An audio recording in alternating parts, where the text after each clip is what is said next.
Chapter 30, Sweetheart Roland. There was once upon a time a woman who was a real witch, and had 2 daughters, one ugly and wicked, and this one she loved because she was her own daughter, and one beautiful and good, and this one she hated because she was her stepdaughter.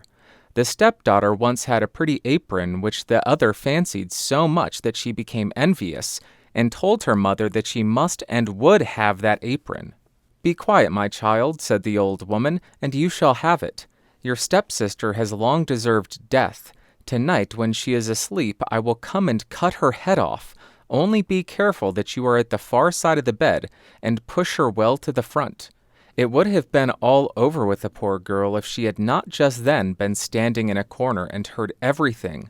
All day long she dared not go out of doors, and when bedtime had come, the witch's daughter got into bed first, so as to lie at the far side, but when she was asleep, the other pushed her gently to the front and took herself the place at the back, close by the wall. In the night, the old woman came creeping in. She held an axe in her right hand and felt with her left to see if anyone were lying at the outside, and then she grasped the axe with both hands and cut her own child's head off. When she had gone away, the girl got up and went to her sweetheart, who was called Roland, and knocked at his door. When he came out, she said to him, "Listen, dearest Roland, we must fly in all haste. My stepmother wanted to kill me, but has struck her own child. When daylight comes and she sees what she has done, we shall be lost." "But," said Roland, "I counsel you first to take away her magic wand, or we cannot escape if she pursues us." The maiden fetched the magic wand, and she took the dead girl's head and dropped 3 drops of blood on the ground, one in front of the bed, one in the kitchen, and one on the stairs. Then she hurried away with her lover. When the old witch got up the next morning, she called her daughter and wanted to give her the apron, but she did not come. Then the witch cried, "Where are you?" "Here on the stairs, I am sweeping," answered the first drop of blood. The old woman went out, but saw no one on the stairs, and cried again, "Where are you?" "Here in the kitchen, I am warming myself," cried the second drop of blood. She went into the kitchen, but found no one. Then she cried again, "Where are you?" "Ah, here in the bed. I am sleeping," cried the third drop of blood. She went into the room to the bed. What did she see there? Her own child, whose head she had cut off, bathed in her blood. The witch fell into a passion, sprang to the window, and as she could look forth quite far into the world, she perceived her stepdaughter hurrying away with her sweetheart Roland. "That shall not help you," cried she. "Even if you have got a long way off, you shall not escape me." She put on her many-league boots, in which she covered an hour's walk at every step, and it was not long before she overtook them. The girl, however, when she saw the old woman striding towards her, changed, with her magic wand, her sweetheart Roland into a lake, and herself into a duck swimming in the middle of it. The witch placed herself on the shore, threw breadcrumbs in, and went to the endless trouble to entice the duck. But the duck did not let herself be enticed, and the old woman had to go home at night as she had come. At this, the girl and her sweetheart Roland resumed their natural shapes again, and they walked on the whole night until daybreak. Then the maiden changed herself into a beautiful flower which stood in the midst of a briar hedge, and her sweetheart Roland into a fiddler.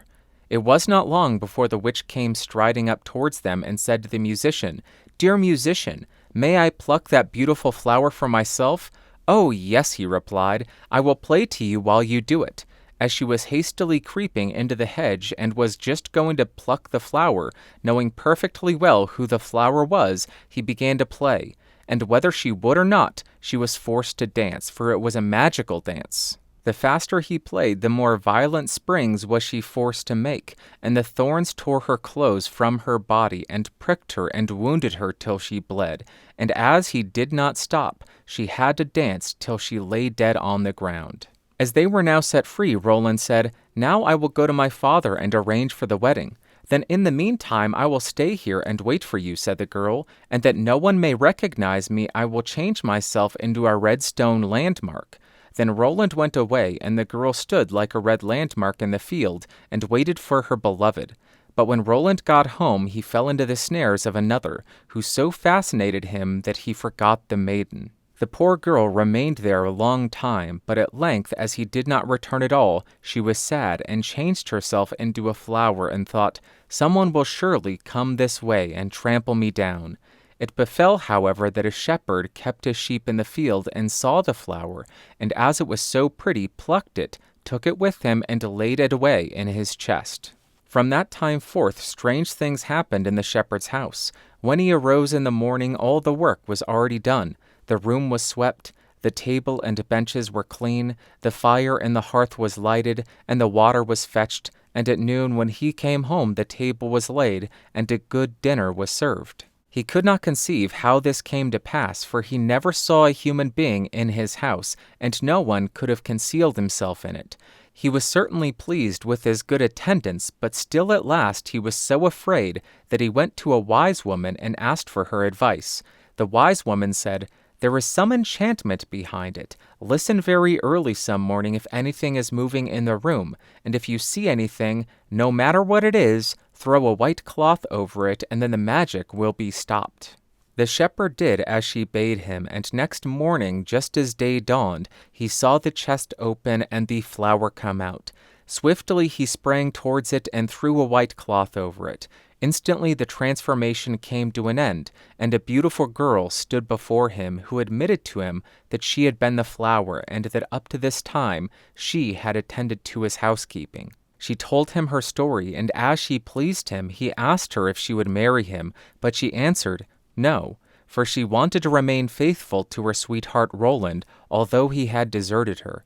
Nevertheless, she promised not to go away, but to continue keeping house for the shepherd. And now the time drew near when Roland's wedding was to be celebrated, and then, according to an old custom in the country, it was announced that all girls were to be present at it and sing in honor of the bridal pair. When the faithful maiden heard of this, she grew so sad that she thought her heart would break, and she would not go thither, but the other girls came and took her. When it came to her turn to sing, she stepped back, until at last she was the only one left, and then she could not refuse. But when she began her song, and it reached Roland's ears, he sprang up and cried, "I know the voice! That is the true bride! I will have no other!" Everything he had forgotten, and which had vanished from his mind, had suddenly come home again to his heart. Then the faithful maiden held her wedding with her sweetheart Roland, and grief came to an end, and joy began.